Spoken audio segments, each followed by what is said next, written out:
Welcome everyone, Dr. Thor here. Get ready for Gnosis. Well, I'm going to cover a very important area here that any thinking person wants to know, and that is, what is the development of mankind, or we can call it earth beings or the human race, and what happened to its thinking and evolution? And this talk is going to cover all of this and examine the perversion and of the actual Western thought forms that has happened in the last few thousand years, which has been perverted and destroyed.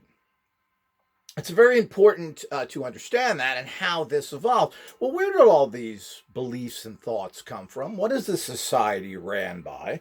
A society that is evil, self-destructive, and really, I can't think of anything worse than the human race as it is today. And where did all these practices and so forth come from as we examine the world? And part of the problem is that Westerners are not taught properly about the world in general and the evolution of species, not in terms of, and of course, even that, in terms of the ridiculous thought of that the human species came from apes or monkey-like people, things, and the idiot stuff that science tells us. You're only 2% different from a chimpanzee. Is that right, Sean Carroll? So the whole idea is all this kind of stupidity is what has perverted and destroyed the Western thought, which is permeating the world both in power and influence. While others are still powerful and influencing out there to a degree, there's no arguing the fact that Western, which is this conglomeration, the synergetic reality of the American power, is ruling the world in its great level of corruption that we have today. And where did all these thoughts come from? What runs the United States and most of the West now is basically a foreign belief system that Westerners have never embraced, but have now embraced through basically the brutality of being forced to take on foreign belief systems coming from the Middle East. And why does the Middle East have this influence? Why is the entire world almost, pretty much the entire world, except Asia, ran by this ridiculous understanding and these belief system coming from the very deviant, evil practices of the Middle Easterners? These are the so-called Christians, the Jews, the Islam. All of these are permeating the world and have, as Islam has now, most of the Islamic people live in Asia. The majority of the population, actually Middle East, where it originated from, doesn't have anywhere near the population or followers that of Islam that Asia has. Places like Malaysia and other places. So Islam in itself and Eastern belief systems that all mix together, because they're all very similar, by the way. And of course, Islam takes all the famous people and lumps them all together under one thing, told to the illiterate goofball prophet in a cage by a little being with a funny hat on, calling himself Cuckoo. But I diverse. The bottom line is that this thought processes and what goes with it, which is an entire society, an entire sexuality, has come from the Middle East. And of course, we can say the same thing about the deviant Christian belief systems who infected and took over Europe. And remember, this wasn't embraced easily. This is another thing that everybody just, oh, I heard about Christianity, I'm dropping my old gods. And we'll just take it on. Oh, let's have some tea. Now, it didn't work like this whatsoever. Christianity was, like Islam and everything else, was enforced upon society at the end of a sword. Do your history. And we come with the other things. Now, Judaism in itself, which of course comes from there, but we have all the belief systems previous to that, particularly the non-Islamic belief systems in the Middle East, which are completely different than Islam. But Islam, being the sword with the cutting edge blade, converted everybody whether they liked it or not. Again, this was not done in a peaceful manner to say, okay, it's nicey, better than old pagan beliefs. Well, it's not true. Persian beliefs, pre-Islam, were quite different and had a very interesting structure. And a lot of people, particularly those Middle Eastern Phile-ites, those people who really claim where the Aryans came from Iran, like to state how advanced their belief systems were and how everything came from the Persians. Except they can't fight like most of those belief systems. They lost yet again. So where did all this come from? Where are these beliefs? Why did this belief system become so prominent internationally? And there's no question of this. And none of what I'm stating is opinion, or at least I should say 98% of it. Other is not really opinion. It's expert interpretation of the facts. When I'm giving you facts, all of these can be checked out by third parties, and there really is not a particular problem doing that.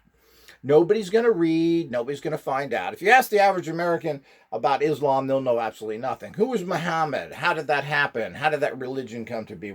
They'll know nothing. Most people know nothing about everything, except, these idiots who would tell you, well, 1947, the New York Yankees had the best batting schedules. And, there's people that have memorized this stuff. Or I remember working at a menial job at one particular time there, and the employees I was working with, to entertain their bogus realities, were quoting information they had learned from Gilligan's Island, because they had watched it all their lives for endless amounts of hours, and they were giving about it what came to be a very much of a fad in most of this stuff, which is trivia. Trivia are otherwise known as worthless information that has no value whatsoever. But your head is full of it. You don't want to learn facts and figures. You don't want to read history. Oh my God. Where did Mary Ann and Gilligan's Island come from? What was her hometown? These are the kind of things that people encompass because of the lack of threatening and the lack of fact that, hey, this is the real world. Maybe you should get up and do something. No, am I? You ever look at Gilligan's Island? You can do amazing things with coconut shells. So all of this is something we have to really look at to understand what's going on. So the basic idea is that Western thought as we know it is not Western thought whatsoever. Now, we had Western thought, we still do, and this has been taken by the evil usurpers to be pushed from Eastern thought. And we're not talking about the East, we're talking about the Middle East, I should clarify that, where all this turdy garbage comes from, and all these apparently bored people because it's probably too hot outside to do anything but sit around and mentally masturbate each other and write down copious quantities of junk. But you just remember that it's the Western mind that took all this junk, kept it going, and amplified it of what we have today. So it's very interesting. We have to understand, where did all these come from? Why do we think the way we do? Why do we have it? Why do we embrace foreign stuff, foreign religions, belief systems, etc.? And what is the crap that we're being pushed on us today? Where does it come from? And through many life experiences, really unchosen by myself and forced upon me as a person of destiny. And remember, I've reached the highest level a human can possibly reach. The level of gnosis. You can't go any higher than this, and everything else is below that. You've again been brainwashed by these Middle Eastern thinkers that somehow other people are pseudo-religious leaders, the goofballs, the nut jobs, the dummy llamas, the Nazi popes somehow know something. Well, this, of course, is all complete nonsense. Part of this ignoramus stooge viewpoint is the ignoring of the great thoughts and cultures that are outside of the Middle East. And we're not talking about just the West, which had a rich history and still does, because it's basically the West that has done everything. And the quote, non-Aryans, but the quote, white people, which people don't even know what that is, who have built and done everything with a synergistic knowledge coming from an interesting background of information. But these demonic thinkers that are in the West have ignored the great accomplishments of people outside of the West, other than the Middle Eastern, really the lowest level of thinking you can possibly get. These psychotic writers, constant writers of garbage, because they're sitting in their tent in the hot weather. Well, what are we going to do, Elami? We're going to write stuff and make laws.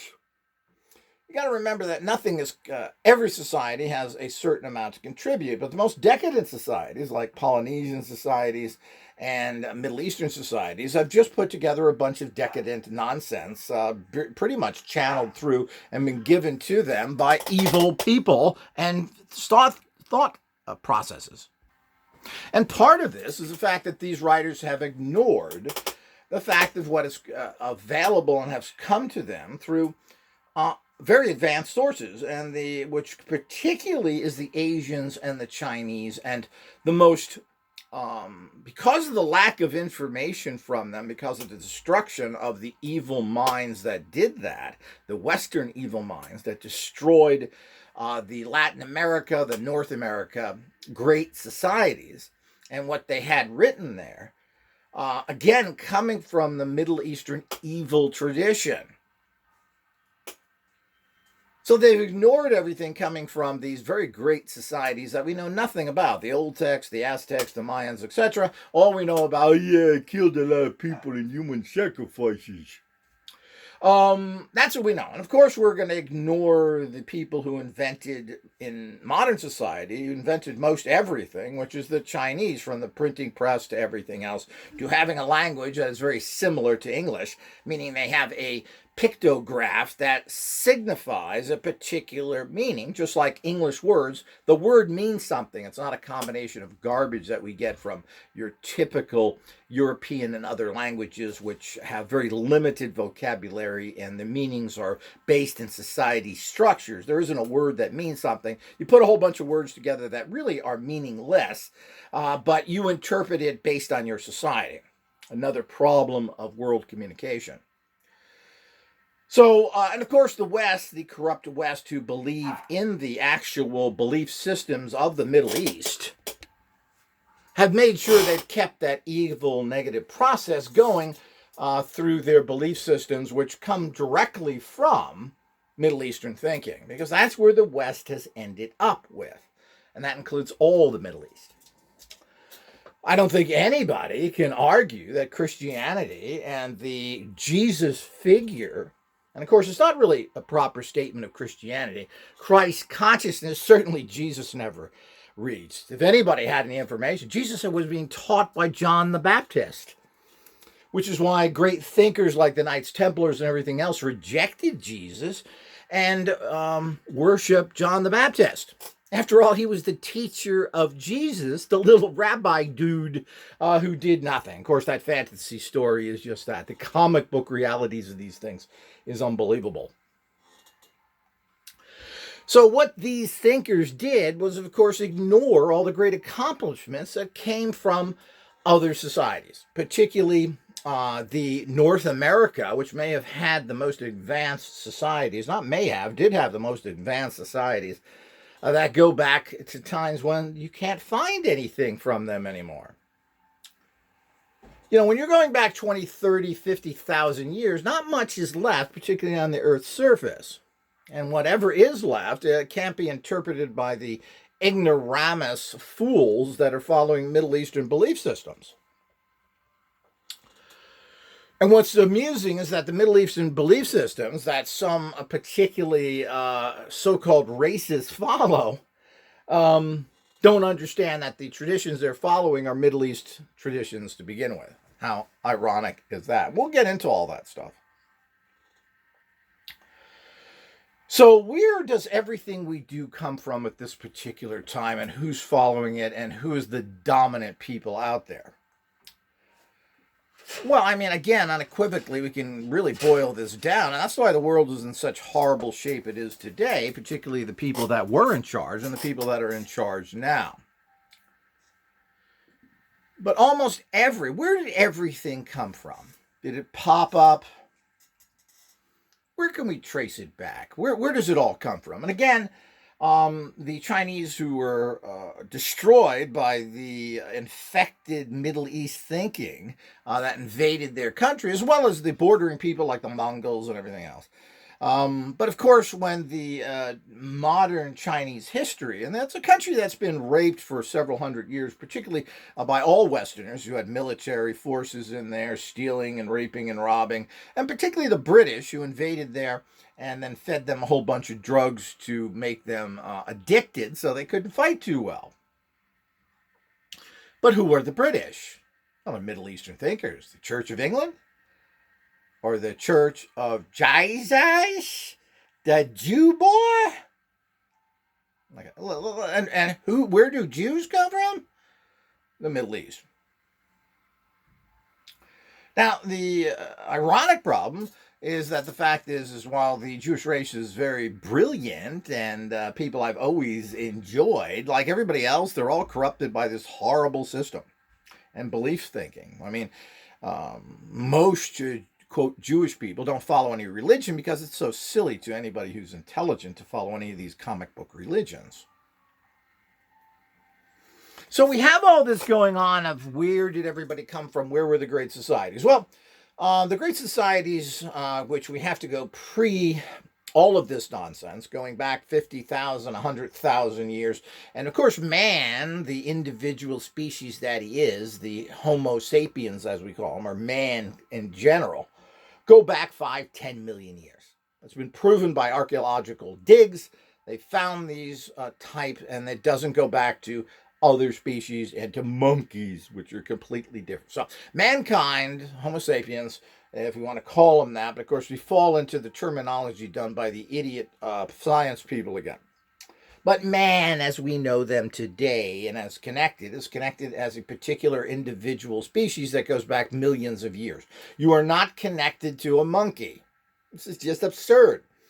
And all of this evolutionary stuff perpetrated here, most of it is just garbage and has been disproven by facts, meaning archaeological digs have shown that evolution doesn't really connect well. Now, certainly, there is an evolution process as things adapt, and this would have to be a very fast adaptation.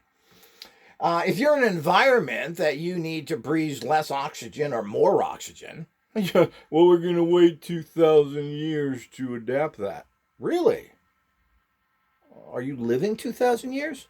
Is a species living that long? So you have to adapt very quickly, which is another problem here because they always talk about long periods of time. And particularly people that were born in the 30s and 40s who believe in evolution as pushed down their throats. I used to hear this from the older people. Yeah, well, we'll adapt. We got pollution in LA now. And yeah, but our lungs are going to change. They are. And this is going to happen within, what, a decade? Few minutes? So, all this thing is ridiculous. So when you get into that, you have to understand. So where did everything come from? Where are the great societies, etc.?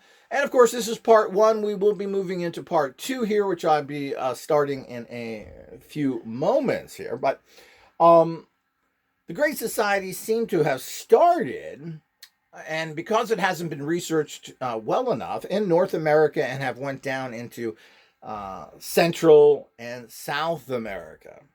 And we have lots of history of that, which is ignored. And we had great documents by all of this stuff that was given out by, it was written down by the Mayans and the Aztecs, etc. And ironically, of course, the Aztecs destroyed all the Mayan documents. And it's just what happens. It's not just the stupid people that did this. Everybody destroys the culture that they are taking over, demonizes it, etc.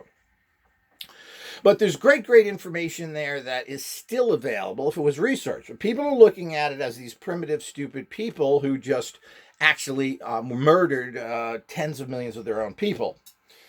But what's interesting is that the Mayans and the Aztecs all stated they built nothing. That white men in wooden boats came there and built everything. They just occupied these structures, which I tend to think there is truth there. And we get back again to the original history of all of this, which is all part of this perverted thinking of the West, which is destroying the world and will continue to.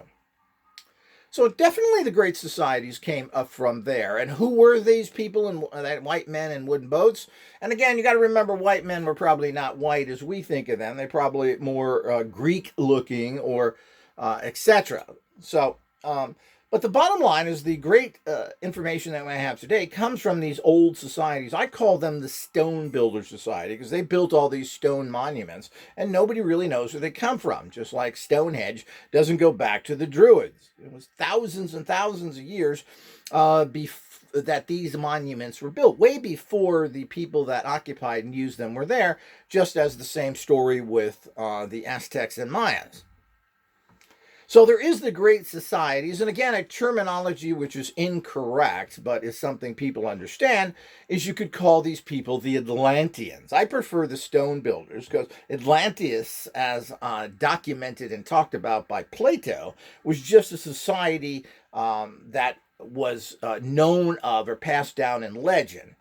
They were not great. They didn't do all the things. They were just a society, period. But if we want to use the more mythological understanding of things, and boy, do we love myth, huh?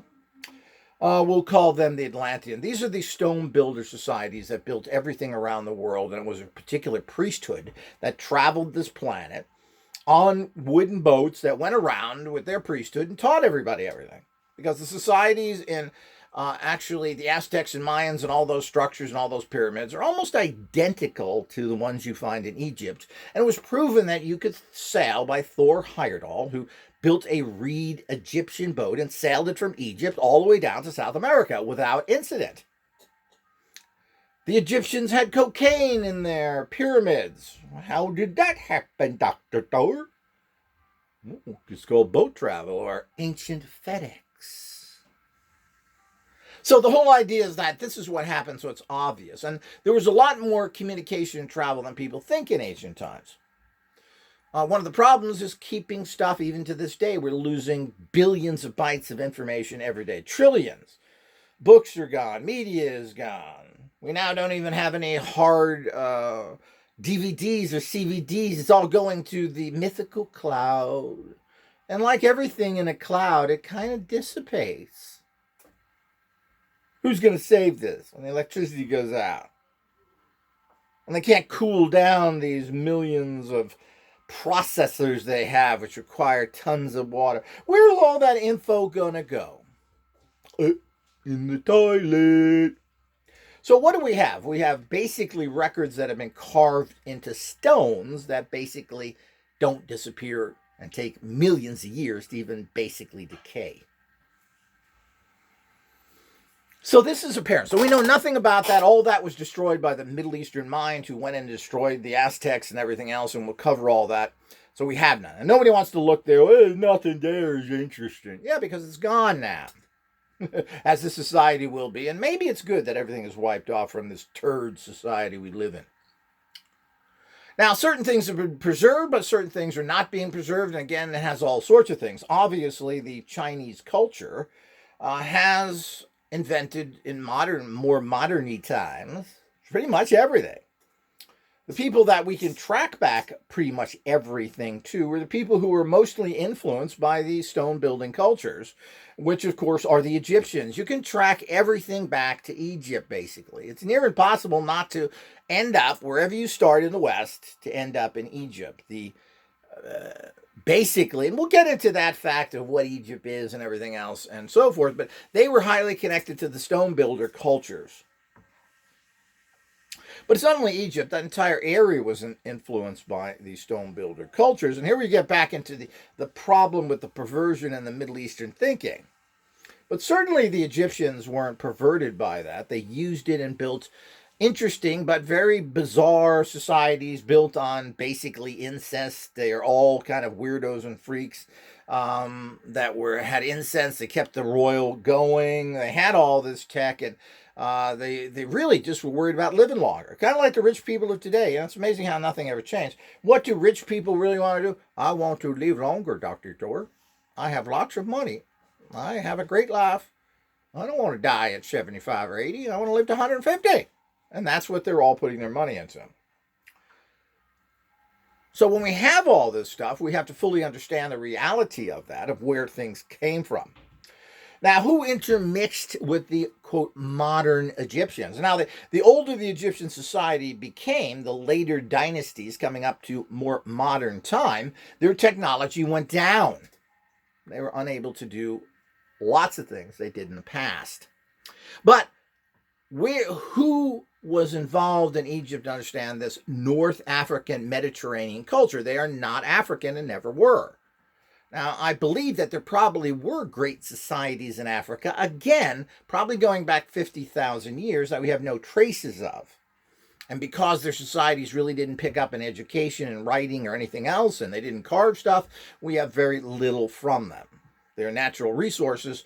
But, their nice quality of life, like the Polynesians, generally means that they didn't evolve very well. We got nothing from Polynesia. There's nothing the Polynesians have ever done about anything that we have any records of. And, of course, there are some monuments that the stone people built, but generally Polynesians just went into decadence and killed each other. And I believe this is the same thing that happened in Africa, where life was just too damn good.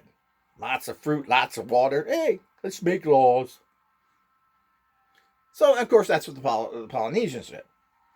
Now, where life was harder in North Africa, which basically Egypt borders what we consider the more Mediterranean. Of course, it's just a hop and a skip jump to Europe and Spain and everything else. People don't understand the geography of that as well.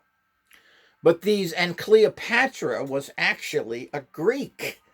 She came from the Greek people because Greece owned and occupied with the Romans, if we add them all together, I believe it's 700 or 800 years of occupation of particular Egypt. So Cleopatra was not that. And of course, Egyptians, as we see them even today, are not part of the black race. They're obviously look Mediterranean. So we have to understand all that as well. And that's not putting down anybody. Again, we have to state facts. This is not making you feel better. If you're black and you want to claim Egypt, well, you're just ignorant. It just makes you look like a fool. And it makes black people look more ignorant and trying to grab onto something that's not theirs. And of course, this is done by many cultures that do that, particularly anyone that is Middle Eastern-based thinking. So this is all part of the process that goes on, and how the infection of the perversion of what, like so many cultures, were very advanced, which is the European understanding of things. And of course, we've got to get back to where the great societies came from, which is probably North America. And of course, we cannot underestimate, which is always put down, of the, quote, Chinese thinking, who again invented most everything along with the Egyptians. And of course, the Aztec Mayan cultures, which did embalming and had mummies and had pyramids. It's all just a coincidence, Dr. Thor. Some guy thought about that in the back of a taco stand somewhere. We all know that. Well, it's ridiculous. So there's obviously that these cultures were tied together, and they're tied together by the stone building priesthood who traveled around the world and eventually, of course, died off. And like most things, I'm sure the youth of their day were too busy involved in Mayan video games. I don't want to learn the priesthood. I got this new little Mayan video game. Keep me busy, Doc. So these are the kind of things that happen. We got to understand that's the reality of people. The more prosperous they get, the lazier and decadent they get. This is proven, as I've mentioned, with the Polynesians and the Africans in general. You're living, why work hard, carve stones, do other things? There's a fruit around a tree there called a coconut. Gotta taste good. So the whole idea is this is how all those things work. So we'll end now in part 1, and we'll pick up this thought about Egypt and everything else in part 2.